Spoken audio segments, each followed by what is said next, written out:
তাদের জমি জমা, ধন সম্পদ, বাড়িঘর দখলের লার্জ অ্যামাউন্ট 70 থেকে 80% হচ্ছে আওয়ামী লীগের নেতাকর্মীরা করছে। নতুন কাউকে চেয়ে চিনতে আল্লাহর কাছে দোয়া করে নিয়ে আসছে যে অমুকে না আসলে আমার দেশ চলবে না, এমনটি হয় নাই।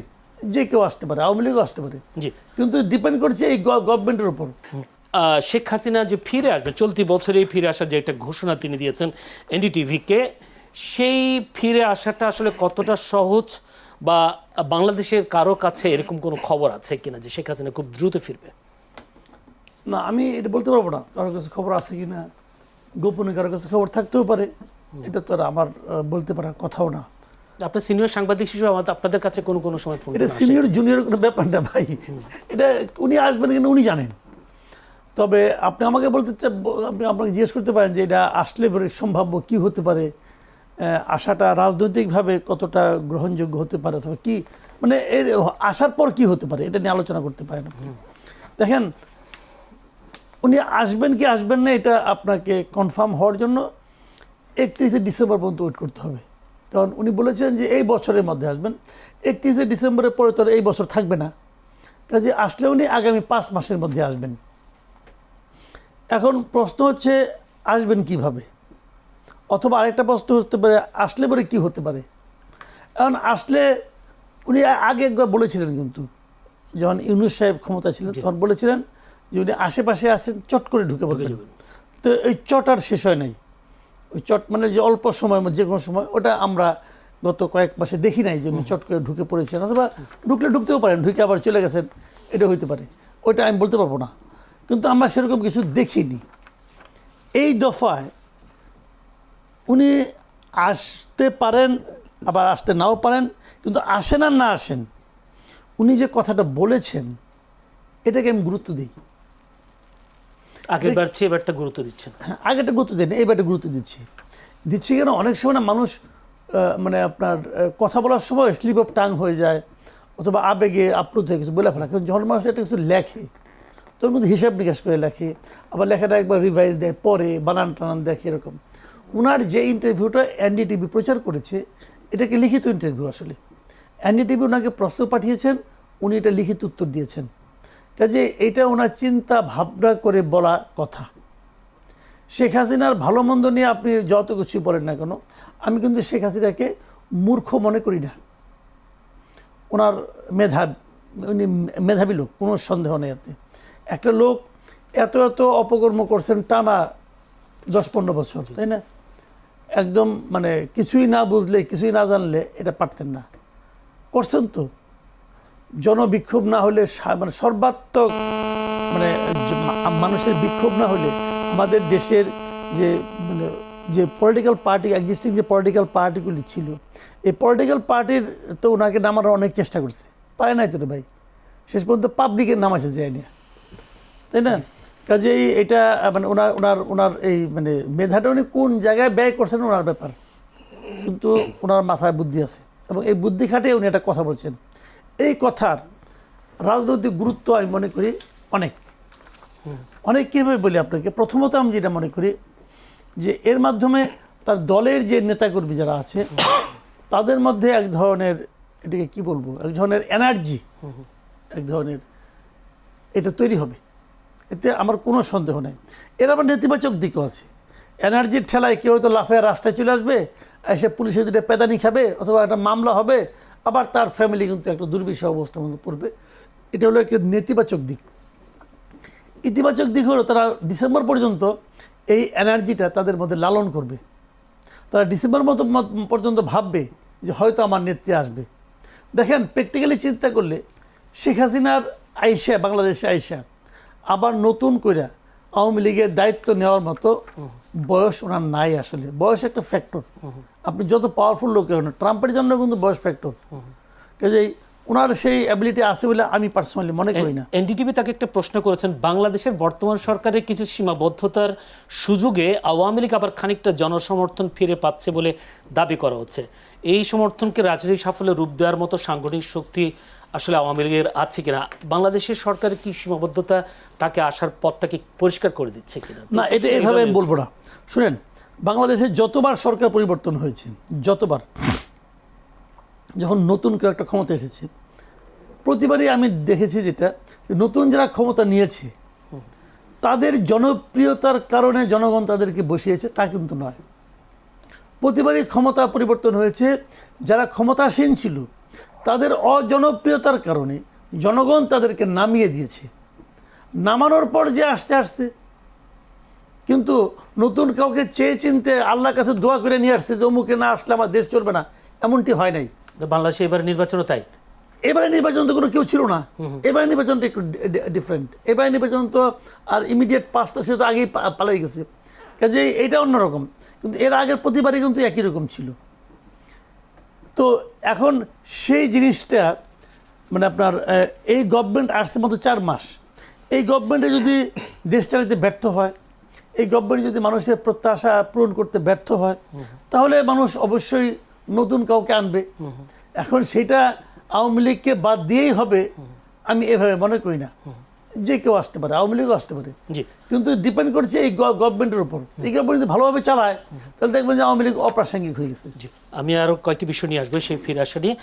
ব্যারিস্টার আসাদুজ্জামান ফুয়াদ, তিনি ফিরে আসলে মৃত্যুদণ্ডের রায় মাথায় নিয়ে দেশে ফিরবেন কিনা সেটা একটা প্রশ্ন। সেই সাথে তিনি ডিটিভিকে বলেছেন 24 পরবর্তী সন্ত্রাস ও জঙ্গিবাদ কায়েম হয়েছে। আরেকটি হলো 24 পরবর্তী পাকিস্তান মডেলের ধাবিত হয়েছে বাংলাদেশ, আর সংখ্যালঘুরা অনিরাপদ হয়েছে 24 সালের পরে। কি বলবেন আপনি? ধন্যবাদ। প্রথম কথা হচ্ছে যে আমি এ কথা বারবার বলেছি যে আওয়ামী লীগের রাজনীতিতে ফেরার আর কোনো সুযোগ নাই। পলিটিক্যালি, রাজনৈতিকভাবে সে ডেড। আওয়ামী লীগকে ফেরানোর চেষ্টা, সম্ভাবনা যারা দেখছেন অথবা করছেন, এটা সিম্পলি হচ্ছে একটা জাবর কাটা। আহা যদি হতো, হায় রে হায় যদি এরকমটা করা যেত, এরকম যদি হতো, এমন যদি হতো, এরকম একটা ফিলিংসের জায়গা থেকে আর কি। তো সেইটার প্রথম কারণ হচ্ছে যে পৃথিবীতে গত 100 বছরে অথবা তারও আগে এরকম কোনো ঘটনা নাই যে একজন শাসককে পদচ্যুত করা হয়েছে, তাকে গণ অভ্যুত্থানের মধ্য দিয়ে এমন স্বৈরশাসক তিনি আবার কোনো না কোনো ফর্মে ক্ষমতায় ফিরে আসছেন। বাংলাদেশের, আমাদের এই ভূখণ্ডের ইতিহাসে দেখবেন সেই 13শ শতাব্দীতে সেন বংশের যে রাজা লক্ষণ সেন তার রাজদরবারের পিছনের গেট দিয়ে খাবারের সময় পালায় চলে গেছেন। তো চলে যাওয়ার পর কিন্তু লক্ষণ সেন আবার নদিয়া মুর্শিদাবাদ দখল করতে পারেন নাই, ফিরে আসেন নাই। তো 800 বছর পরে আমার এই বৃহত্তর সুবা বাংলা, যেটা সুলতানি বাংলা, সেই বাংলাতে এই ঘটনাটা দ্বিতীয়বার ঘটেছে। সেটা হচ্ছে শেখ হাসিনার ক্ষেত্রে। রান্না করা খাবার ছিল, টেবিলে গুছানো ছিল, খাবার সময়ও হয়েছিল, কিন্তু তিনি পিছনের দরজা দিয়ে পালায়া চলে গেছেন। এবং শুধু নিজে পালিয়ে যান নাই, পালিয়ে যাবার আগে ওনার আত্মীয় স্বজন যারা ছিল তাদের সবাইকে তিনি পালানোর ব্যবস্থা করেছেন। তো সেই রকম, যদি আমি কথাটা বারবার বলেছি, এটা শুনতে খারাপ লাগতেছে, গণভবনে যদি ওই দিনকার শেখ হাসিনা মারা যেত তাহলে আওয়ামী লীগ বেঁচে যেত, দল আকারে, তার রাজনীতি আকারে। কিন্তু যেই দলের নেতা তার পুরো লক্কর ঝক্কর বাহিনী সহ, আত্মীয় স্বজন সহ ধারাবাহিকভাবে 36 দিনে পালাইছে, সেই বাহিনীর নেতা আর কোনো দিন নেতা আকারে ফিরতে পারবে না। এটা সিম্পলি প্র্যাকটিক্যাল না। আওয়ামী লীগের লোকদের সাথে তো আমাদেরও কিছু পরিচয় আছে। আপনার আওয়ামী লীগের নেতাকর্মীরা নিজেরা একসাথে বসলে শেখ হাসিনা এবং তার ক্যাবিনেটের 14 গোষ্ঠী উদ্ধার করে তারা কনভারসেশনে। আওয়ামী লীগের নেতাদের এক গ্রুপ আরেক গ্রুপ কলকাতায় মারধরও করছে, ঘরের ভিতরে বিভিন্ন জায়গায় সুযোগ পাইলে মারতেছে। কারণ যারা রাজনীতি করছেন বহু বছর, তারা দেখতে পেয়েছেন যে হাসিনার মিসগাইডেড পলিটিক্স, গণহত্যা, নির্বাচন ধ্বংস করে দেওয়া, ভারতের সাথে মাখামাখি সব কিছু মিলে কিভাবে একটা রাজনৈতিক দল ধ্বংস হয়ে গেছে। পলিটিক্যালি আওয়ামী লীগের ফেরার সিম্পলি কোনো যৌক্তিক জায়গা নেই। এখন আবার হিস্ট্রিতে চলে যাই, আওয়ামী লীগ ফিরবে না নাকি শেখ হাসিনা ফিরবে না? কোনোটাই ফিরবে না। পলিটিক্যালি 15 আগস্টের পরে তো আওয়ামী লীগ ফিরেছে। এখন পার্থক্যটা বলি, 75 আর 24-এর পার্থক্য হচ্ছে 75-এ কোনো গণ অভ্যুত্থান হয়নি, 75-এ একটা কু হয়েছে। কিছু মুক্তিযোদ্ধা প্রচণ্ড বীরত্বের সাথে যারা যুদ্ধ করেছেন বিভিন্ন সেক্টরে, সেই রকম যোদ্ধারা কু করে শেখ মুজিব এবং তার পরিবারের সদস্যদেরকে হত্যা করেছেন। সেটার সাথে পুরো সারা বাংলাদেশ এই প্রসেসের সাথে ইনভলভ ছিল না। ক্ষমতা কে নিয়েছে? 75-এ শেখ মুজিব মারা যাওয়ার পরে ক্ষমতা কে নিয়েছে? মোস্তাক আহমেদ। কোন দলের নেতা? আওয়ামী লীগের। তো আওয়ামী লীগের বাকশালের শেখ মুজিবের ক্যাবিনেটের 22 জন মোস্তাক আহমেদের সাথে একই ক্যাবিনেটে মন্ত্রী হয়েছে, পালাইতে হয়নি তো। আওয়ামী লীগের নেতাকর্মীরা দেশে ছিল। আওয়ামী লীগ 4 টুকরা হয়ে 79 সালে নির্বাচন করেছে না, 4 টুকরা আওয়ামী লীগ নির্বাচন করছে একসাথে। তাহলে কি পালায় নাই তো? তাহলে আওয়ামী লীগ লোকজন ছিল তো কেন?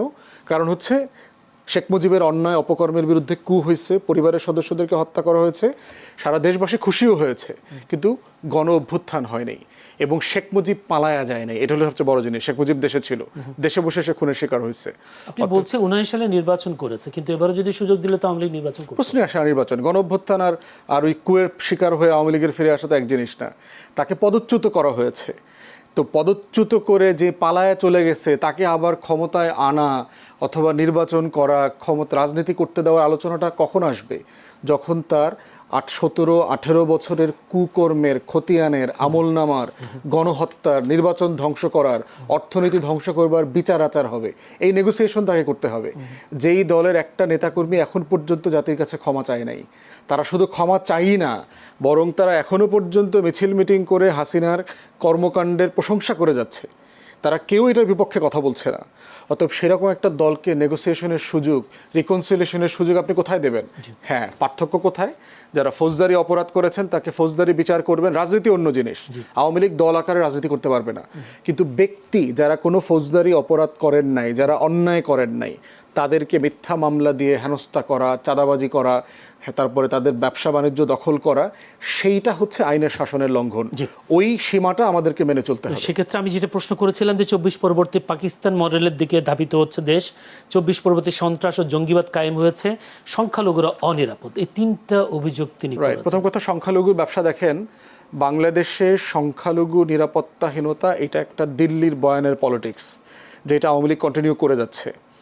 এবং আবুল বারাকাতের যদি রিসার্চ দেখেন, একটা বাটপার অর্থনীতিবিদ, যেটা আওয়ামী লীগের দালাল, ভারতের দালাল, এই দালাল অর্থনীতিবিদও পর্যন্ত দেখিয়েছে গত 30-40-50 বছরে আমাদের সংখ্যালঘুরা তাদের জমি জমা, ধন সম্পদ, বাড়িঘর দখলের লার্জ অ্যামাউন্ট 70 থেকে 80% হচ্ছে আওয়ামী লীগের নেতাকর্মীরা করছে। কিভাবে হইল? আওয়ামী লীগের সময় আপনার মনে আছে, প্রিয়া শাহ নামে এক হিন্দু মহিলা ট্রাম্পের কাছে গিয়ে বিচার দিছে না, যে বাংলাদেশের 3-4 কোটি হিন্দু এখানে অনিরাপদ। তো এটা কার আমলে করছে? কার আমলে? এই যে গত হাজার হাজার হিন্দুরা দেশ ছেড়ে চলে গেছে, বাংলাদেশের 56 বছরের ইতিহাসে সবচেয়ে বেশি সময় ধরে ক্ষমতায় ছিল কারা? দিল্লির ব্লেসিং পাওয়া সরকার, আওয়ামী লীগ এবং জাতীয় পার্টি, প্রায় 30-35 বছর, 35-36 বছর। তাহলে এই পুরো সময়ে যদি হিন্দুদের সংখ্যা কমে যায়, অনিরাপদ হয়, চলে যায়, কার আমলে হয়েছে? তাদের আমলিত হয়েছে। প্রশাসনে দেখেন, সাবেক যে ডক্টর মোমেন যে ছিল আওয়ামী লীগের ফরেন মিনিস্টার, সে বলেছে না, প্রশাসনে 22-26% পর্যন্ত হিন্দু জনগোষ্ঠী আছে। কিভাবে সম্ভব? তাদের জনগোষ্ঠী হচ্ছে 8-9%। তাহলে সিভিল সার্ভিসে তারা কিভাবে এই পরিমাণ সংখ্যায় যায়? এটা কি বৈষম্যের এক্সাম্পল? তাহলে এই বাস্তবতায় দেখতে হবে যে সত্যতা কতটুকু, আর হচ্ছে এর ভিতরে পলিটিক্স কতটুকু। পাকিস্তান মডেলের বিষয় হলো, দেখেন, দিল্লি আওয়ামী লীগকে দিয়ে একটা ফরেন পলিসি আমাদের এখানে এস্টাবলিশ করিয়েছে যে দিল্লির চোখ দিয়ে আমার ফরেন পলিসি ঠিক করতে হবে। যেভাবে 71 সালে সেই সেপ্টেম্বর-অক্টোবর মাসে 7 দফা চুক্তি চাপিয়ে দিয়েছে যে আমার কোনো ইন্ডিপেন্ডেন্ট ফরেন পলিসি থাকতে পারবে না, যে শর্তে ভারত আমাকে সাহায্য করেছে। অতএব সেই দিল্লির চোখ দিয়ে কেন আমি পৃথিবী দেখবো? আমি তো একটা স্বাধীন দেশ। আমি কার সাথে সম্পর্ক করব, কার সাথে করব না, আমি বেইজিংয়ে আগে যাব না মালয়েশিয়াতে আগে যাব না ওয়াশিংটনে যাব, সেটা ডিকটেট করবার মানুষ তো শুধুমাত্র দেশের মানুষ। তারা ডিকটেট করতে পারবে, তারা তারেক রহমানকে বলতে পারবে, এর বাইরে তো কারো বলার সুযোগ নাই। অতএব বাংলাদেশের সভরেন্টির কোয়েশ্চেনে, নিরাপত্তার প্রশ্নে চায়না, তুরস্ক, পাকিস্তান সবার সাহায্য লাগবে। কারণ আমরা একটা হস্টাইল বর্ডারে বাস করছি, যে আমার রাষ্ট্রের অখণ্ডতায় বিশ্বাস করে না, যে এই রাষ্ট্রটাকে স্বাধীন মনে করে না, তার 2 টাকার অ্যাম্বাসেডার ঢোকার পথে আইসব আমার সভরেন্টি নিয়ে কোশ্চেন করতেছে। তার ওই পারে বিজেপির যে ক্লাউন পলিটিশিয়ানরা আছে, কিছু মূর্খ 3য় শ্রেণীর 3rd গ্রেডেড পলিটিশিয়ান, তারা বলে বাংলাদেশকে তার অঙ্গ, তাদের শরীরের অংশের মতো মনে হয়, মানে ভারত মাতার অঙ্গ তারা মনে করে। তাহলে সেই জায়গায় যে দাঙ্গল পতাকা লাগাইছে, অখণ্ড ভারতের রাজনীতি করতেছে, বিজেপির ফ্যাসিবাদ, এগুলো মিলায় প্রতিদিন আমার স্বাধীনতা, সার্বভৌমত্বকে যদি কেউ লঙ্ঘন করবার চেষ্টা করে, আমার এটা রক্ষা করবারও তো আমাকে চেষ্টা করতে হবে। সেটার জন্য যদি বেইজিংয়ের সাথে সম্পর্ক করতে হয়, তুরস্কের সাথে করতে হয়, পাকিস্তানের তৈরি করা F-17 থান্ডার প্লেন কিনতে হয়, আমার দেশের 2 কোটি নাগরিককে যদি ট্রেন করতে হয়, সামরিক প্রশিক্ষণ দিতে হয়, সবই করতে হবে আমার স্বাধীনতা রক্ষা করবার জন্য। অসংখ্য ধন্যবাদ মাসুদ কামাল। যদি শেখ হাসিনা ফেরে, বা আপনারা বলছেন হয়তো ফিরতে পারে, যদি ফিরে আসলে কাদের বেশি ক্ষতি বা কারা বেশি বিপদে পড়বে বলে মনে হয়? দেখেন সে নিজেও বেশি বিপদে পড়তে পারে, হতে পারে অনেক কিছুই। আর যেহেতু তার তো অনেক মামলা এটা আমি বলতে পারবো না, বাট একটা জিনিস হলো কি, আমি কিন্তু কতগুলো সম্ভাবনার কথা বলছি, যে ধরেন হাইপোথেটিক্যালি ধরেন উনি ফিরল, হয়তো সকল সম্ভাবনাকে আমি বাদ দিলাম, সব কিছুকে বাদ দিয়ে বললাম যে উনি প্লেনে করে কীভাবে প্লেনে ফিরলো, এয়ারপোর্টে উনি যেদিন আসবেন সবাই জানলো, তাহলে কি হবে? তাহলে ওনার তো অনেক কর্মী সমর্থক আছে, আওয়ামী লীগের লোকজন তো আছে বাংলাদেশে। আওয়ামী লীগকে আপনি রাজনীতি করতে দেন বা না দেন, দিতে চান বা না চান, এর উপর তো নির্ভর করবে এই লোকগুলো বাংলাদেশে আছে। এদেরকে আপনি বঙ্গোপসাগরে নিয়ে ফেলে দিতে পারবেন না, এরা কর্পূরের মতো উবেও যাবে না। তো তারা যদি ওখানে যায়, গেলে কি হবে? গেলে একটা ম্যাসাকার অবস্থা হয়ে যাবে। যে মনে করেন এখন ওনাদের যদি আপনি যেতে না, যেমন ধরেন 23 তারিখে ওনাদের প্রতিষ্ঠা বার্ষিকী, কই অনলাইনে কে দিন কী বলছিল প্রতিষ্ঠা বার্ষিকী পালন করো, কী পালন করবো তাও বলে নেই কিছু। তাতেই দেখেন গভর্নমেন্ট 6 জেলায় আর্মি নামাই দিছে, বিজেপিও নামাইছে। এখন তার মানে কী হয়েছে? পুলিশের উপর গভর্নমেন্ট নির্ভর করতে পারে নাই। তো এটা তো আমি মনে করি যে এক ধরনের ভীতি, এবং এই ভীতিটা একদম অমূলক ভীতি, সেটা আমি হয়তো ভাবতে পারি, কিন্তু গভর্নমেন্ট তো ভাবে নাই। গভর্নমেন্ট তো নামাইছে, এখন নামে গভর্নমেন্ট কিন্তু তার শক্তিমত তার পরিচয় দিচ্ছে, তারা এতটুকু ভয় পাইছে। এখন যদি শেখ হাসিনা চলে আসে, তাহলে গভর্নমেন্ট কী করবে?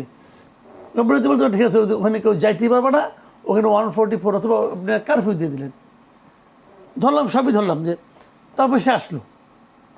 এখন বলবেন যে না, তাহলে এত সে বোকা হবে না, আসবে না। শেখ হাসিনা আপনি হাজার সমালোচনা করেন ভাই, কোনো সমস্যা নাই, কিন্তু সে যে একজন সাহসী মহিলা, এটা কিন্তু আপনি অস্বীকার করতে পারবেন না। তার কিন্তু ভাই সাহস আছে। 1/11 সময় দেখছি না আমরা, আমেরিকা চলে গেছে, আমেরিকা থেকে তারা সবাই বলছে আপনি যায়েন না, সে কিন্তু দেশে চলে আসছে। তো এখন সাহস দুঃসাহস অনেক কিছু হতে পারে। ধরলাম এই সাহসটা তার জন্য ক্ষতিকর, ধরে নিচ্ছি কথার কথা, ক্ষতিটা কী হবে? তাকে নিয়ে আপনি জেলে ঢোকাবেন, ঠিক আছে, ঢুকালে পরে কী হবে? তাহলে ফাঁসি দিয়ে দিবেন, কারণ তার ভিতরে তো ফাঁসি রায় আছে। অথবা আপিল হবে, আপিলের দিন এখনও হবে কিনা আমি জানি না, ডিসেম্বরে আসলে বোধহয় আপিলের মেয়াদ থাকবে কিনা আমি বলতে পারবো না, মনে হয় থাকবে না। তাহলে আপনি তার ফাঁসিতে চড়াই দিলেন, তারপর কী হবে? তারপরে কিন্তু সহজ কিছু হবে না। তারপরে যেটা হবে সেটার আফটার ইফেক্টে কিন্তু গভর্নমেন্টকে ভাবতে হবে। বাংলাদেশে একটা অস্থিরতা আর কতদিন চলবে ভাই? কাজেই আমি জানি না উনি কেন এগুলি বলেন, কেন বলেন না, অথবা সরকার কীভাবে হ্যান্ডেল করবে, আমি এগুলি বলতে পারবো না। কিন্তু একটা জিনিস হলো কি জানেন,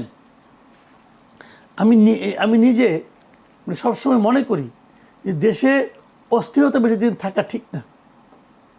দেশটাকে আপনি দেশটাকে যদি গড়তে চান, সামনের দিকে নিতে চান, দেশটাকে দয়া করে বিভক্ত করেন না। ফুয়াদ ভাই এখানে আছেন, ওনার পলিটিক্যাল পার্টি ওনার একটা আছে, ওনাদেরও একটা ভয়েস আছে। কিন্তু আমি সকল পলিটিক্যাল পার্টিকে বলি যে আপনারা বিভক্তি রাজনীতি আর করেন না। যে খারাপ, সে সমাজে খারাপভাবে চলবে, লোককে তাকে খারাপ বলবে, তাকে লোকে ভোট দেবে না। কিন্তু সবাইকে নিয়ে চলার চেষ্টা করেন। ওই তুমি বাদ, তুমি এই দেশে নাগরিকই না, যাও, তুমি কোনো কথা বলতে পারবে না। এই যে প্রবণতাটা না আলটিমেটলি দেশের জন্য লং রানে কোনো উপকার আসবে না, এটা আমি নিজে পার্সোনালি বিশ্বাস করি। আর ফুয়াদ ভাই যে কথাটা বললো যে আওয়ামী লীগ মানে যে দলটাকে দেশ থেকে একবার পালাইয়া যেতে হয়, তারা আর ব্যাক করতে পারে না, এটা হয়তো অনেক জায়গায় আছে, আবার অনেক জায়গায় নাইও। কিন্তু কি আছে কি নাই তার উপর আগামীকালকেও হবে, এটাও ঠিক না। আবার বৃষ্টির দিনে বজ্রপাত হয়, শুক্রবার সময় বজ্রপাত হয়, হতেই পারে। এই যে মার্কোস চলে গেছিল ওটা ফিলিপিন্স থেকে, তার পোলা তখন ওই দেশের করে সরকার প্রধান, তারই ছেলে, ওই পার্টি। তো এগুলো হবে না একদম, তা তো না। তো এখন কোশ্চেনটা হলো কি, মানুষ অনেক কিছুই ভাবে। বিষয়টা হলো যে বর্তমান সরকার যদি আওয়ামী লীগের আসার প্রয়োজনীয়তাটাকে জনমনে বুঝাতে পারে যে ওকে ছাড়াও তোমাদের চলবে, দেখো না আমি কত ভালো করতেছি, তাহলে মানুষ চুপচাপ থাকবে। আর সরকার যদি সেই কাজটা যে জিনিসটা ডক্টর ইউনূস পারে নাই, ডক্টর ইউনূসটা একটু সুবর্ণ সুযোগ পাচ্ছিল, কিন্তু সেটা পারে নাই করতে। এখন দেখা যাচ্ছে যে ইউনূসের আমলে নাকি সবচেয়ে বেশি দুর্নীতি হয়েছে। যদি সে ঠিকঠাক মতো চালাইতে পারতো, মানুষ তো ভুলেই যেত আওয়ামী লীগের কথা, কিন্তু সে তো পারে নাই। ধীরে ধীরে আওয়ামী লীগ, আপনার রাস্তাঘাটে যান, আমি তো রাস্তাঘাটে যাই তো, অনেক সময় দেখা সাক্ষাৎ হয়, লোকজন তো কথাবার্তা বলে, শুনি তো। এটা তো শোনার জন্য আওয়ামী লীগকে খেদানো হয় নাই। যে কথা শুনি এটা শুনতে তো আমি চাই না, কিন্তু শুনি তো। মানুষ কিন্তু আপনার কথা অনুযায়ী চলবে জুলাই না। গণঅভ্যুত্থানে যে হতাহতের ঘটনা ঘটিয়েছে আওয়ামী লীগ সরকার বা শেখ হাসিনার নেতৃত্বাধীন, সেই ঘটনার জন্য শেখ হাসিনা তো ক্ষমা চায়নি, তাদের দলের নেতাকর্মীরাও ক্ষমা চায় না, যার ফলশ্রুতিতে আওয়ামী লীগে ফিরে আসাটা দেখেন, এখানে একটা জিনিস আমি বলি আপনাকে, 24-এর গণঅভ্যুত্থানে যে ঘটনাবলী ঘটছে, যে মর্মান্তিক ঘটনাগুলো ঘটছে, এর জন্য আওয়ামী লীগ সরকার দায়ী, শেখ হাসিনার সরকার দায়ী। ধরেন পঞ্চগড়ের আওয়ামী লীগের যে সভাপতি, ইউনিয়ন সভাপতি, সে দায়ী, সে দায়ী। যদি সে অভ্যুত্থানের বিরোধী থাকে তাহলে তো অবশ্যই। বিরোধিতা কি আপনি কীভাবে বুঝবেন? অনেক সময় আমরা দেখেছি তো, ওই সময় কি ও বলছে যে হ্যাঁ শেখ হাসিনা আমি আপনার সঙ্গে আছে, আপনারা করেন, আর ওইটা শুনে শেখ হাসিনা গুলি করছে? না তা তো না। তাহলে বিষয়টা হলো বিষয়টা হলো কি, যে আপনি একটা ঘটনার জন্য সবাইকে দায়ী করেন না। সবাইকে দায়ী করলে আর কেউ থাকবে না বাকি ভাই, সবাইকে দায়ী করলে আর কেউ থাকবে না। সবাই মিলে এই একাম করে নাই। তো এখন এই ঘটনাগুলির জন্য আওয়ামী লীগের উচিত ছিল ক্ষমা চাওয়া। আমি মনে করি পার্সোনালি ক্ষমা চাওয়া উচিত ছিল। সেই ক্ষমা চাওয়ার মতো উদ্যোগ আপনি নিয়েছেন, নেন না কেন? সরকারই তো নিতে পারে ইচ্ছা করলে। ক্ষমাটা সে কোথায়, কার কাছে চাবে? 1 নম্বর। 2 নম্বর, প্রথম দিকে কয়েকদিন দেখেন আওয়ামী লীগের, আমি যেটা মনে করি আওয়ামী লীগের ওই সময় সরকারে যারা ছিল, আওয়ামী লীগ দল যারা চালাতো, সেন্ট্রাল কমিটিতে যারা ছিল, আওয়ামী লীগের বিভিন্ন এমপি যারা ছিলেন, এরা প্রত্যেকটা লোককে আপনি দায়ী করতে পারেন, কোনো সমস্যা নেই। কিন্তু তার বাইরে এরকম লোক খুঁজতে সারা দেশে কত হবে? 10,000 হবে, 50,000 হবে, 1 লাখ হবে, এর চেয়ে বেশি আপনি পাবেন না যারা এই কাজের সঙ্গে জড়িত ছিল। তো তাদের কি হবে? তাদের কি রাজনীতি করার অধিকার থাকবে না? এটা কি আপনি বলবেন না এই আওয়ামী লীগের রাজনীতি এর জন্য দায়ী? যদি আপনি বলেন আওয়ামী লীগের রাজনীতি কি 2014 থেকে শুরু হয়েছে নাকি রে ভাই? এর আগে আওয়ামী লীগের রাজনীতি ছিল না? অবশ্যই ছিল। তাহলে কাজেই এত সরলীকতা, হ্যাঁ আপনার হয়তো ব্যক্তিগত একটা ক্রোধ থাকতে পারে, রাগ থাকতে পারে, কই ওই যে ক্ষমা চাওয়ার কথা বলতেছেন, ক্ষমা তো জামাতও চায় না। জামাত চাইছে ক্ষমা পর্যন্ত, বিভিন্ন জামাত ওই সময় এই রাজনীতি করে নাই। বলেন ওই সময় যে গণহত্যা হয়েছে, ওই গণহত্যার প্রতি কি জামাতের রাজনীতি ছিল না? জামাত ক্ষমা চাইছে? চায় নাই তো। আমাদের এখানে আওয়ামী লীগও চায় নাই, জাসদও চায় নাই, ওয়ার্কার্স পার্টিও চায় নাই। চাওয়া উচিত আমি মনে করি। তোমরা তো ভুল করছো রে ভাই। জি, যেতে চাই ব্যারিস্টার সাজ্জামান ফুয়াদ। আমরা একটি অন্য প্রসঙ্গে যেতে চাই, যেহেতু আজকে বাজেট আলোচনায় প্রধানমন্ত্রী তারেক রহমান তিনি বলেছেন যে কোনোভাবে তিনি তিস্তা মহাপরিকল্পনা বাস্তবায়নের অঙ্গীকার তিনি করেছেন। এক্ষেত্রে আবার এনডিটিভির একটি প্রতিবেদন, সেখানে বলা হচ্ছে এই তিস্তা মহাপরিকল্পনায় চীনের যে সহযোগিতার কারণে ভারতের একটা উদ্বেগ রয়েছে। এই উদ্বেগটা কি কোনো প্রধান কারণ হয়ে যাবে কিনা ভারতের উদ্বেগটা? যদিও চীনের রাষ্ট্রদেশের জবাবও দিয়ে দিয়েছেন। আপনি কি মনে করেন তিস্তা মহাপরিকল্পনা বাস্তবায়ন কতটা সহজ বা করা যাবে কিনা, যেহেতু আওয়ামী লীগ আমলে আমরা বারবার পিছাতে দেখেছি? আচ্ছা, মাসুদ ভাইয়ের একটু রেসপন্স করি। সেটা হচ্ছে যে আওয়ামী লীগ আর সরকার আলাদা করার এই চেষ্টাটা কিন্তু গণহত্যাকে ছোট করার একটা অ্যাটেম্প্ট হয়ে যাবে আর কি। মাসুদ ভাই হয়তো গুড ফেইথে বলে থাকতে পারেন। প্রশ্ন হচ্ছে যে আওয়ামী লীগ সরকারটা জিনিস কাঠামোটা কি, সে কিসের উপরে ভিত্তি করে তার এই সকল কর্মকাণ্ড করেছে? দেখেন, শুধু কি পুলিশ, র্যাব, আইনশৃঙ্খলা বাহিনীর লোকজন গুলি করেছে? গুলি কি আওয়ামী লীগ করে নাই? ছাত্রলীগ, যুবলীগ, স্বেচ্ছাসেবক লীগের ছেলেপেলের হাতে কি আমরা অস্ত্র দেখি নাই? শত শত খুন গত 15, 16, 17 বছরে, হাজার হাজার খুনের সাথে কি এই বাহিনীগুলো জড়িত ছিল না? তারা বিরোধী দলের নেতা, বিএনপি, ছাত্রদল, যুবদল, জামাত, শিবির ধরে ধরে পিটায়া তারপরে হচ্ছে থানায় সোপর্দ করে নাই? এদের বাড়িঘর সহায় সম্পত্তি দখল করে নাই? এলাকা ছাড়া করে নাই? 1,34,000 মিথ্যা মামলা সব কি পুলিশ করেছে? পুলিশকে দিয়ে এরা করায় নাই? তাহলে প্রশ্ন হচ্ছে, এবং আপনার মনে থাকার কথা 14 দলের মিটিং হওয়ার পরে কিন্তু সিদ্ধান্ত হয়েছিল যে ইমার্জেন্সি ডিক্লেয়ার করা হবে, আপনার মনে আছে? এবং সেখান থেকে সিদ্ধান্ত হয়েছে যে মিলিটারি ডিপ্লয় করা হবে, shoot on sight policy enforce করা হয়েছে, মিলিটারি ডিপ্লয় করা হয়েছে 14 দলের মিটিংয়ে কিন্তু, এবং সেটা গণভবনে হয়েছে। তো 14 দলের ভিতরে কি আওয়ামী লীগও দল আকারে উপস্থিত ছিল না? এই গণহত্যার জন্য বাহিনীগুলোকে নামানো, এমার্জেন্সি কল করা, মোবাইল ইন্টারনেট বন্ধ করে দেওয়া, কালেকটিভলিতে এইগুলো করেছে। তারপরে হচ্ছে কাঠামোগতভাবে দেখেন, এই যে স্থানীয় পর্যায়ে যত নির্বাচিত লোক ছিল, সোকল্ড নির্বাচন ছাড়া যারা এই পদগুলো দখল করেছিল, এরা আওয়ামী লীগের বিভিন্ন পর্যায়ের নেতা না? ওয়ার্ডে, ইউনিয়নে, মহানগরীতে, বিভিন্ন কমিটিতে এরাই তো এই কাজগুলো করেছে। এরাই তো লুটপাট কি শুধু আওয়ামী লীগের প্রেসিডিয়াম সদস্যরা পালাইছে, এমপিরা পালাইছে? গ্রাম পর্যায়ে, ইউনিয়ন পর্যায়ে লোকজন পালায় নাই?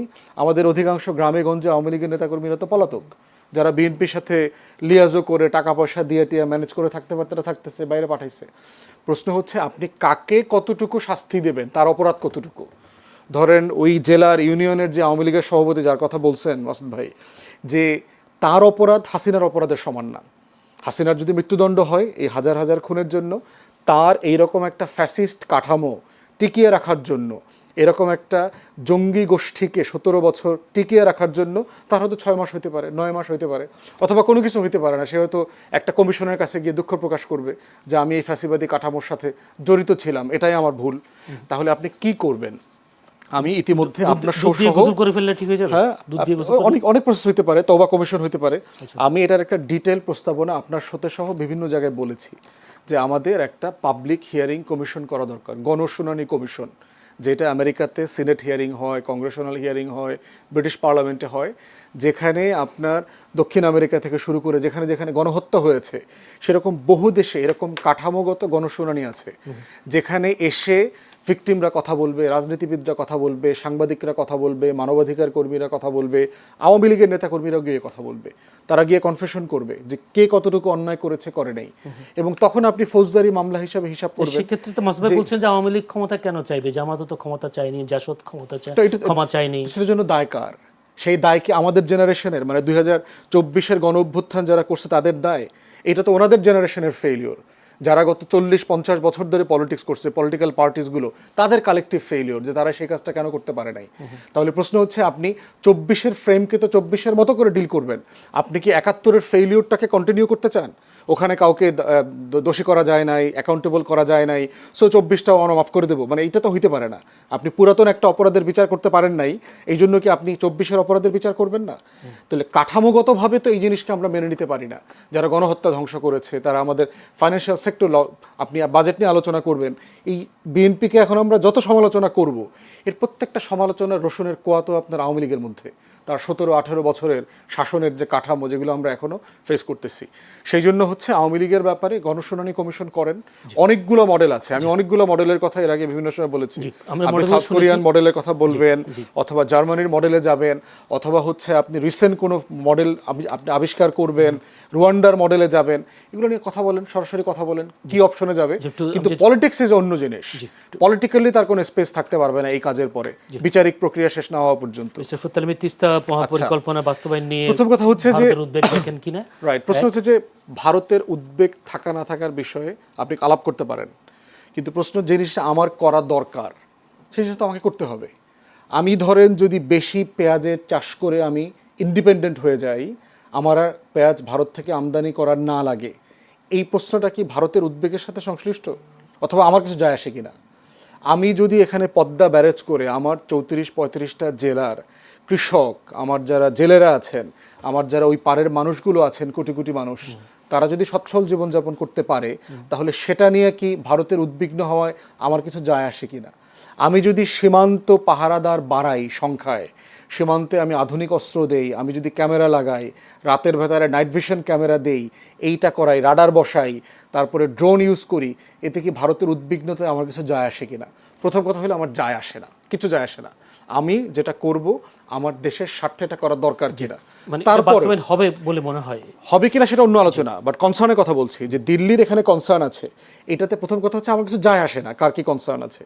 দ্বিতীয়ত হচ্ছে তারপরও প্রতিবেশী রাষ্ট্র হিসেবে তার সাথে আপনি কথা বলেন, কি কনসার্ন আপনার বলেন আমাকে, আপনার কোন কনসার্ন আছে যেটা আপনার সভরেন্টিকে অ্যাফেক্ট করতেছে, যেটা আমি কাজটা করলে আপনার ক্ষতি হবে। আপনি কি আমার কোনো কনসার্ন মেনেছেন? আপনি যে সেই 74-75 সাল থেকে ফারাক্কা ব্যারেজ চালু করে রাখছেন, আপনি যে 54টা অভিন্ন নদীতে বাদ দিয়ে রাখছেন, আপনি কি কোনোদিন আমার কনসার্ন বোঝার চেষ্টা করেছেন? আমার দেশের 1/3 যে মরুভূমি হয়ে গেছে, $60 বিলিয়ন উপরে ক্ষতি হয়েছে আমার কৃষকের, জেলেদের গত 50 বছরে, সেই কনসার্ন কি আপনি রাখছেন? আপনি যে প্রতি মাসে আমার 30, 40, 50 জন করে সীমান্তে মারছেন, আমার উদ্বিগ্নতা কি আপনি মাথায় রাখছেন? আপনি যে গণতান্ত্রিক প্রক্রিয়াতে ইন্টারফেয়ার করতেছেন, আমার দেশকে স্টেবল থাকতে দিচ্ছেন না, এই যে সনাতনীদেরকে খেপাচ্ছেন, উস্কাচ্ছেন, হিন্দুদেরকে দিয়ে পলিটিক্স করাচ্ছেন, আপনি যে আওয়ামী লীগকে, হাসিনাকে কয়দিন পর পরে ফেরানোর চেষ্টা করেন, এটা নিয়ে আমরা উদ্বিগ্ন না? আপনি আমার দেশে যার বিরুদ্ধে মৃত্যুদণ্ড হয়েছে, ফাঁসির আসামি, গণহত্যার আসামি, তাকে আপনারা সব দল মিলে আশ্রয় দিয়েছেন, দিল্লিতে থাকতে দিচ্ছেন, হাজার হাজার আওয়ামী লীগের নেতাকর্মীদেরকে ওই পারে রেখেছেন যারা এখানে অস্থিতিশীলতা তৈরি করছে, একটা বক্তব্য দিয়ে দিচ্ছেন, আবার 2-4-5 হাজার আওয়ামী লীগের লোকজন গ্রেফতার হইতেছে, মাইর খাচ্ছে, এগুলো আমাদের উদ্বিগ্ন হওয়ার বিষয় না? তাহলে প্রশ্ন হচ্ছে, আপনার উদ্বিগ্নতাকে আমি কখন সম্মান করব? যখন আপনি আমার কনসার্নকে সম্মান করবেন। সেক্ষেত্রে এটা উদ্বেগ, ভারতের উদ্বেগের বিষয়টা আমাদের মাথায় নেওয়ার দরকার নেই। আমরা বলবো, মানে কথা বলতে শুনতে তো সমস্যা নেই। বাংলাদেশ সরকার যেতে চাই মাসুদ কামাল, আপনার কি মনে হয় যারা বলছেন এনডিটিভি যে নয়াদিল্লির আশঙ্কা চীনের উপস্থিতি বাড়লে, চীন যেহেতু সহযোগিতা করবে বলেছে, চীনের উপস্থিতি বাড়লে ভারতের নিরাপত্তা উত্তর পূর্বাঞ্চলের সঙ্গে মূল ভূখণ্ডের সংযোগকারী এই গুরুত্বপূর্ণ করিডোরের কৌশলগত নিরাপত্তা ঝুঁকির মুখে পড়তে পারে, যারা চিকেন নেকের কথা বলছে শিলিগুড়ি। তো আপনি কি মনে করেন আসলে ভারত এটা করতে দেবে? দীর্ঘদিন বাধাও দিয়েছিল আমরা যতটুকু জানি। বাধাটা কীভাবে দেবে? ভারত কি আমার ভূখণ্ডে আসবে?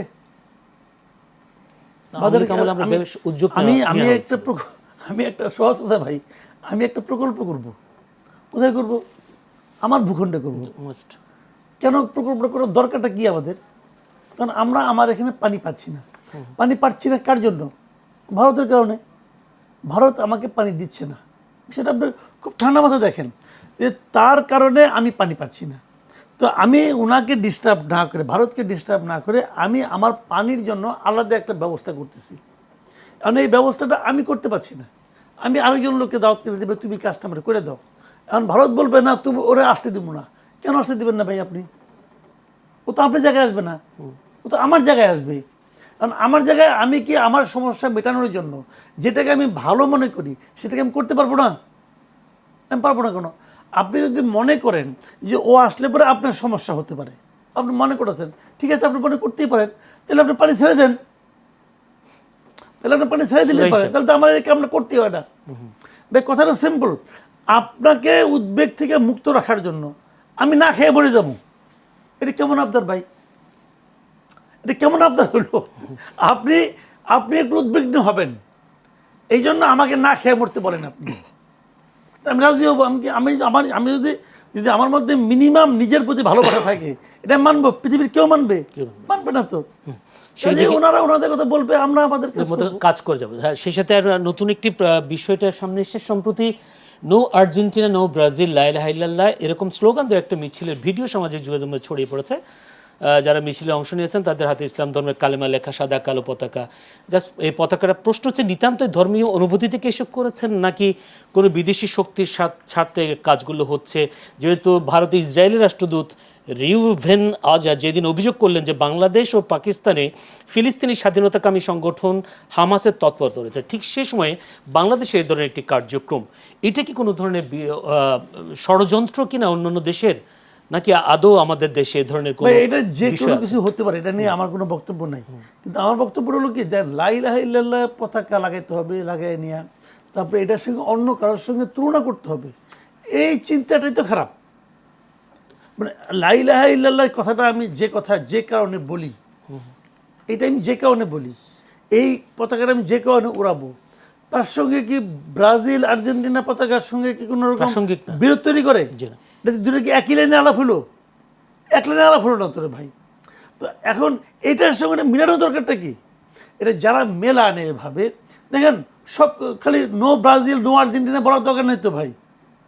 লা ইলাহা ইল্লাল্লাহ, এই যে ইটা পতাকাটা, এই যে ইটা কালেমাটা, এটার সঙ্গে তো কোনোটারই কোনো তুলনা হয় না। আপনার সারা জীবনের কোনো চিন্তার সঙ্গেই, কোনো কিছুর সঙ্গে এটা তুলনীয় নয়। যেটা তুলনীয় নয় সেটাকে সে তুলনায় আনতেছে কেন? এটা কেমন যে ব্রাজিল আর্জেন্টিনার পতাকা উড়াইলে পরে ওই কালেমাটা আমার মন থেকে চলে যাবে? এটা কেমন ভাই? এগুলি হলো কি জানেন, এগুলো একটা মতলববাজি, এর পিছনে একটা মতলব আছে। আর মতলবটা কি, এটা সরকারকে খুঁজে বাই করতে হবে। এবং যারা এই মতলবে কাজকর্ম করে, দেখেন আমার বয়সটা কম হয় নাই, এতদিন বয়সে অনেকগুলি বিশ্বকাপ দেখি, 82 থেকে বিশ্বকাপ দেখি, মোটামুটি বুঝে শুনে দেখি। আমি এরকম কোনদিন দেখি নাই যে ব্রাজিল আর্জেন্টিনা পতাকার সঙ্গে ওইটা যে একটা প্রতিদ্বন্দ্বিতামূলক অবস্থা আসবে। এটা কি সাংঘর্ষিক নাকি? ওইটা এক জিনিস, এটা আরেক জিনিস। তো এটাকে আনতে হবে কেন? এগুলো এটাকে মতলব বাংলাদেশকে কোন ধরনের মৌলবাদী রাষ্ট্র হিসেবে প্রতিষ্ঠা করার চক্রান্ত ভাইজান, কি? এই অভিযোগ এটা শেখ হাসিনা সারা জীবনই দিয়ে আসছিল। কিছু হইলেই খেলি কইতো যে এটা মৌলবাদী রাষ্ট্র হয়ে যাচ্ছে, হ্যাঁ হয়ে যাচ্ছে, এইগুলি বলার জন্য বলা হচ্ছে। আমার দেশের মানুষ মৌলবাদী না। আপনি 20টা সংগঠন করেন না, করেন আপনি, আমাদের তো আপনার পক্ষে নিতে হবে নাকি? আমার মতো আরো লোক তো আছে, এই লোকগুলিকে তো আপনার সংগঠনে যোগ দেওয়াইতে হবে। দেওয়ার না কিরম পারেন? একদিন তো দেখতেছি, তো বহুত দেখতেছি, এগুলো বোগাস। জি, এটা ব্যারিস্টার আসাদুজ্জামান ফুয়াদ, আপনি কি মনে করেন আসলে এটি কোনো ধরনের ষড়যন্ত্র কিনা, ইন্টারন্যাশনাল আন্তর্জাতিক কোনো ষড়যন্ত্র কিনা? যেহেতু ইসরায়েল রাষ্ট্রদূত রিভেন আজার যেদিন বলেছিলেন যেখানে হামাসের উপস্থিতি আছে বাংলাদেশ পাকিস্তানের, সেই কারণে কি আসলে এইসব সাথে কোনো যোগসূত্র দেখেন কিনা? একটা বিষয় হচ্ছে যে আপনার ইন্ডিয়া এবং ইসরায়েলের ভিতরে গত 10 বছরে, পার্টিকুলারলি মোদি ক্ষমতায় আসার পর থেকে 10-12 বছরে আপনার defence, military cooperation, strategic relationship এগুলো ব্যাপক মাত্রায় বেড়েছে। এবং কংগ্রেসের যে একটা গ্লোবাল পলিটিক্যাল পজিশন ছিল, ধরেন প্রো প্যালেস্টাইনিয়ান, প্যালেস্টাইনের স্ট্রাগলের পক্ষে থাকা, জাতিসংঘ থেকে সব জায়গা থেকে সেই পজিশন থেকে সরে আসছে। এবং ইন্ডিয়া ইসরায়েল মিলে কিন্তু এইবার সাইপ্রাসের ক্যান্ডিডেটের জন্য কাজ করেছে। আমাদের যেখানে ক্যান্ডিডেট ডক্টর খলিলুর রহমান জিতলেন, বিকল্প ছিল কিন্তু সাইপ্রাসের ক্যান্ডিডেট। এবং আপনার মনে থাকার কথা যে সাইপ্রাসের ক্যান্ডিডেটের জন্য সাইপ্রাসের প্রাইম মিনিস্টার ইন্ডিয়াতে আসছেন নির্বাচনের আগে, ওই ভোটের আগে। আবার মোদি তার কয়েকদিন আগে সাইপ্রাসে গিয়েছিল এবং সাইপ্রাসকে হলো সেকেন্ড ইসরায়েল বলে। জায়নিস্টদের, মানে ওই ইসরায়েলি মিডিয়াতে যখন কার্টুন করে যে যুদ্ধে হেরে গেলে নেতানিয়াহু পালাবে কোথায়, তখন বলা হয় যে এটা সাইপ্রাসে পালাবে, সে তার পালানোর ওখানে জায়গা আছে। তাহলে সেই রিলেশনশিপের জায়গায় আমরা দেখেছি পাকিস্তান বর্ডারে খুব সিরিয়াস সার্ভেলেন্স ইকুইপমেন্ট ইসরায়েল দিয়েছে এবং আমাদের বর্ডারেও বিভিন্ন জায়গাতে ইসরায়েল এই সার্ভেলেন্স ইকুইপমেন্ট দিচ্ছে, যেটা ভারত ব্যবহার করতেছে অ্যাক্টিভলি। এবং এই সম্পর্কটার কারণে যেটা হচ্ছে, কারণ বিজেপির যে হিন্দুত্ববাদী রাজনীতি, অখণ্ড ভারতের যে ফ্যাসিবাদ, কল্পিত রাষ্ট্র প্রকল্প, এবং ইসরায়েলেরও যে বৃহত্তর ইসরায়েল রাষ্ট্র, গ্রেটার ইসরায়েল প্রজেক্ট, সেই নীল নদী থেকে শুরু করে একেবারে ভূমধ্যসাগর পর্যন্ত পুরোটা 7টা মুসলিম দেশের ভূখণ্ড মিলায় তার যে বৃহত্তর রাষ্ট্র প্রকল্প, এগুলো একই রকম ফ্যাসিবাদ, মানে একই রকম কল্পিত রাষ্ট্র, যেগুলো পৃথিবীতে কখনো ছিল না বাস্তবে। তো সেই জায়গায় চিন্তায়, মতাদর্শে এই দুইটা দল এবং রাষ্ট্র প্রকল্পের ভিতরে যথেষ্ট মিল আছে। এখন দেখেন অ্যাম্বাসেডার, এই যে ইসরায়েলের অ্যাম্বাসেডার যে হামাস নিয়ে কথা বললো, হামাস কিন্তু পলিসি ওয়াইজ সে ফিলিস্তিনের বাইরে কোথাও অপারেট করে না, এটা তার দলীয় পলিসি, এর বাইরে সে কোথাও অপারেট করে না। হামাসের যারা আপনার লোকজন আছে, কমান্ডার, তারা বিভিন্ন দেশে থাকে, লুকায় থাকে। হামাসের যারা ওয়েল উইশার আছে, হামাসের যারা পলিটিক্যাল উইংয়ের সদস্যরা আছে, বিভিন্ন দেশে তারা থাকেন, কিন্তু তারা কোনো দেশে অপারেশন করেন না, এটা তাদের পলিসির এগেনস্টে। অতএব এই কথাগুলো বলা হচ্ছে 2004, 5, 6 সালের দিকে আমরা দেখেছি যে বাংলাদেশের গণমাধ্যমে ভারতে যেভাবে একটা জঙ্গি রাষ্ট্র, বিএনপি জামাতের সরকারের মধ্য দিয়ে মৌলবাদের উত্থান হচ্ছে। আপনার মনে থাকার কথা যে মনমোহন সিংয়ের প্রাইম মিনিস্টারের ওয়েবসাইটে 25% পর্যন্ত বলা হচ্ছে জামাতের ভোট ব্যাংক 25% পর্যন্ত হয়ে গেছে, এটা টলারেট করা যাবে কি যাবে না। এই প্রসঙ্গে দেখলাম পরবর্তীতে হুজি তৈরি হইল, জঙ্গিবাদ, 64 জেলা আপনার বোমা বিস্ফোরণ, তারপরে বাংলা ভাই, আব্দুর রহমানের নাটক, যারা নিজেরা হচ্ছে আবার সব আওয়ামী লীগের নেতাকর্মীর আত্মীয়। আপনার এই জামালপুরের আওয়ামী লীগের নেতা মির্জা আজমের দুলাভাই শায়েক আব্দুর রহমান, যারা ভারতে ট্রেনিং নিয়েছে, যে সকল অস্ত্র, ককটেল যেগুলো ব্যবহার করা হয়েছে এগুলো মেড ইন ইন্ডিয়া ছিল, গোয়েন্দা সংস্থার লোকজনও তখন সেগুলো বলেছে। একই ন্যারেটিভ বিল্ড করবার চেষ্টা করা হচ্ছে, যেহেতু এখানে আওয়ামী লীগ মতো so called progressive secular liberal political force নাই, এটা ওয়ার্ক করবে না। এই জিহাদ ব্যবসা বলেন আর হচ্ছে জঙ্গি বয়ান বলেন, দুইটার কোনোটা ফাংশন করবে না। যেটা জরুরি সেটা হচ্ছে গোয়েন্দা সংস্থার মাধ্যমে সিরিয়াসলি বোঝা দরকার যে আসলে এর পিছনে কি একটা ইনোসেন্ট, একটা ধর্মীয় মূল্যবোধ কাজ করেছে, যে ঠিক আছে সবাই আর্জেন্টিনা, ব্রাজিল সবাই খেলা নিয়ে ব্যস্ত, আমরা একটু ধর্মীয় প্রচারণা করি, এইটা না এর পিছনে আসলে কোনো বয়ানের রাজনীতি, কোনো সংগঠন কাজ করতেছে কিনা যারা বাংলাদেশকে ছোট করতে চায়। জি, অসংখ্য ধন্যবাদ মাসুদ কামাল। চীনে প্রস্তাব আছে, বাংলাদেশ মিয়ানমার চীন অর্থনৈতিক করিডোরের প্রস্তাব। এই যদি করিডোরটা হয়, অর্থনৈতিক করিডোর হয়, বাংলাদেশ কীভাবে লাভবান হতে পারে, এটা একটা প্রশ্ন। দ্বিতীয় কথা হচ্ছে এই করিডোরের কারণে ভারতের জন্য আরেকটা উদ্বেগ হতে পারে কিনা। শুনেন, চীন বাংলাদেশের সঙ্গে যে কোনো চুক্তিতে আসুক, যে কোনো কাজে আসুক, ওইটা নিয়ে ভারত উদ্বেগ প্রকাশ করবে, এটা আপনি ধরে রাখেন। দেখেন কতগুলো জিনিস, ভারত আসলে একটা অদ্ভুত দেশ। এর প্রতিবেশী কোনো দেশের সঙ্গে এর সম্পর্ক ভালো না। দেখেন আপনি, কোনো দেশের সঙ্গে না। এখন একজন লোক খুব ভালো মানুষ, তার সঙ্গে কারো ভালো সম্পর্ক নেই, তাদের ভালো কেমনি করে কই ভাই? ভারতের সঙ্গে ছোট্ট একটা জায়গা মালদ্বীপ, ওটার সঙ্গে সম্পর্ক ভালো না, শ্রীলঙ্কার সম্পর্ক ভালো না, নেপালের না, ভুটানের না, কার সঙ্গে বলেন? দেখেন পাকিস্তানের সঙ্গে না। শেখ হাসিনা যতদিন ছিল ততদিন ভালো ছিল। শেখ হাসিনা নাই, ভারতের সঙ্গে সম্পর্ক খুব খারাপ হয়ে গেলো, তলানিতে নেমে গেলো একদম। এত খারাপ কখনো হয় নাই। ঠিক আছে, ভালো কথা। তারপরে বেগম খালেদা জিয়া মারা গেলেন যখন, তখন জয়শঙ্কর নিজে চলে আসলেন। তো আমরা ভাবলাম তাহলে এবার বোধ হয় তাহলে এই সরকার যদি বিএনপি ক্ষমতায় আসে তাহলে ভালো সম্পর্ক হবে। যখন বিএনপি ক্ষমতায় আসলো, ক্ষমতা গ্রহণ করলো, ওই দিন তাদের স্পিকার চলে আসলেন, সবাই আসলেন, তো ভালো। বাংলাদেশে নতুন সরকার দায়িত্ব নেওয়ার পর পররাষ্ট্রমন্ত্রীকে ভারতে প্রথম পাঠাইলো, পররাষ্ট্রমন্ত্রী প্রথম সফর ভারতে করলো, ভালো। সম্পর্ক কি ভালো হয়েছিল? সম্পর্ক কি উন্নত হয়েছিল? ইউনূসের আমলে যা ছিল তাই ছিল। কবে কিছুটা উন্নতি হলো? যখন নাকি তারেক রহমান মালয়েশিয়া হয়ে চীনে গেলেন। যখন চীনে গেলেন তখন ওনার হাই কমিশনার বলে যে 28 তারিখ থেকে ট্যুরিস্ট ভিসা দিবে। তাহলে এখান থেকে আমরা কী শিক্ষা নিলাম? শিক্ষা নিলাম হলো, যতই তারে আমরা হাত কষলে তার সামনে তেল দিয়ে কাজ হবে না। যখন তার সঙ্গে আমি এমন কিছু করি যে তার স্বার্থে আঘাত আনতে পারে, আমি যখন চীনের কাছে গেছি তখন সে আতঙ্ক বোধ করছে, আরে চীনের কাছে তো চলে গেলো, তখন সে এটা দিব ওটা দিব ওটা তুমি করতেছে। হিসাবটা ভাই ওই জায়গায়। আপনাকে এখন বুঝতে হবে যে এক একজন এক মানে যে দেবতার যে ভোগ, বুঝছেন? কেউ হয়তো প্রশংসা করলে খুশি হয়, কেউ হয়তো ধমক দিলে খুশি হয়। এখন এটা আমাদের সরকার যদি বুঝে সে অনুযায়ী কাজ করবে। সেক্ষেত্রে বাংলাদেশ মিয়ানমার চীন করিডোরটা করা কতটা, এই জিনিসটা আমি বলি, এই জিনিসটা আমি এটা মানে আসলে এটা যদিও চীনের খুব আগ্রহ এই ব্যাপারে, এখানে আমাদের কী লাভ আমি বলতে পারবো না। হয়তো আমরা চীন থেকে প্রচুর কিছু ইম্পোর্ট করি, হয়তো এখানে আমাদের কিছু সুবিধা হতেও পারে, স্ট্র্যাটেজিক্যালি মানে ভূরাজনৈতিকভাবে কী হবে জানি না। কিন্তু একটা কথা আমি বলি আপনাকে, এখানে দেখেন এই যে মিয়ানমারের সঙ্গে আমাদের সম্পর্ক নিয়ে আমরা বলছি চীন যেন এখানে মধ্যস্থতা করে এবং আমাদের রোহিঙ্গা নিয়ে যাওয়ার ব্যাপারে, এইগুলি আসলে অর্থহীন এই কারণে, যদিও জানি যে মিয়ানমারের উপর চীনের অনেক প্রভাব, কিন্তু প্রবলেমটা হলো কি, এখন কিন্তু আমি রোহিঙ্গাদের ওখানে পাঠাতে পারবো না। রোহিঙ্গাদের যেখান থেকে যাবো ওটা তো আরাকানের দখলে চলে আসছে। আরাকান আর্মির সঙ্গে তো আমরা কীভাবে আলোচনা করবো? তখন আপনি যদি এই রোডটাও করেন, যে প্রস্তাবিত রোডটা, এটার জন্য তো আরাকান দিয়ে আপনাকে করতে হবে। আমাদের সঙ্গে তো সীমান্ত তো আরাকানের। যদি 2 দিন পরে আরাকান একটা স্বাধীন রাষ্ট্র হয়ে যায় তখন তো আরাকান ভাই বিষয়টা এখানে। কিন্তু আরাকানকে যদিও আবার আরাকানকেও চীনরাই কিন্তু হেল্প করতেছে। চীন তো একটা অদ্ভুত টাইপের ক্যারেক্টার, তো সে এরেও দেয় ওরেও দেয়, তোমরা লাগো, যে জিতবে সে আমার, আমি অস্ত্র বিক্রি করবো। হ্যাঁ, তো এখন ওইখানে তো 2 দিকে আছে। তারপরেও চীনও তো আর অফিসিয়ালি আরাকানের কথা বলতে পারবে না। এখন এখন কিন্তু মিয়ানমারের সঙ্গে আমাদের খুব একটা ঝামেলা নাই, কারণ যে আমাদের যে সীমান্ত যে জায়গাটা ওটা তো মিয়ানমারের দখলেই নেই। আরাকান আর্মির মিয়ানমার কি করবে এখানে? বুঝি না। অসংখ্য ধন্যবাদ ব্যারিস্টার ফুয়াদ, আপনি ছোট্ট করে যদি 1 মিনিটে বলতে পারেন যে এই বিষয়টা আমাদের কতটা লাভবান হবে। দেখেন, এই আলোচনাগুলো কিন্তু পুরাতন। এশিয়ান হাইওয়ে নেটওয়ার্কের ব্যাপারে আমার মনে আছে যে আমরা ছোটবেলা থেকে আলোচনাগুলো শুনেছি, এবং সেই আলোচনাতে কিন্তু ইন্ডিয়া, চায়না, বার্মা সবাই ছিল, থাইল্যান্ড, আপনার ফিলিপিন, এই পুরো সাউথ ইস্ট এশিয়া মিলায়ে এক নেটওয়ার্ক করা যায় কিনা। কিন্তু ভারতের এবং চীনের সম্পর্কের বৈরিতা যেটা করেছে, এই কোনো প্রজেক্টই সাকসেসফুল হতে দিচ্ছে না।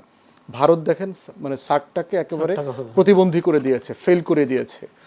আমরা আওয়ামী লীগের সময় আসতে শুনি যে মিয়ানমার, ইন্ডিয়া, বাংলাদেশ হয়ে একটা হাইওয়ে হবে। এখন শুনতেছি ইন্ডিয়া বাদ শুধু মিয়ানমার আর চায়না হবে। আপনি যদি কোঅর্ডিনেশন চান, আমরা যদি সবাই মিলে করতে পারি, কিন্তু প্রশ্ন হচ্ছে সেখানে ভারতকে তো আগে ট্রাস্টেবল পার্টনার হিসেবে দেখতে হবে। আমেরিকান এস্টাবলিশমেন্ট ইদানিং মানে খুব অ্যাক্টিভ করে বলতেছে, দেখবেন যে India is no longer a trusted partner. আপনি দেখবেন এখানকার পুরো পলিসি ফ্রেমকে তারা বলতো ইন্ডো প্যাসিফিক, ইন্ডো শব্দটা ফেলে দিয়েছে, তারা প্যাসিফিক কমান্ডে চলে গেছে। এর মানে ভারতের গুরুত্ব কি পরিমাণ কমে গেছে।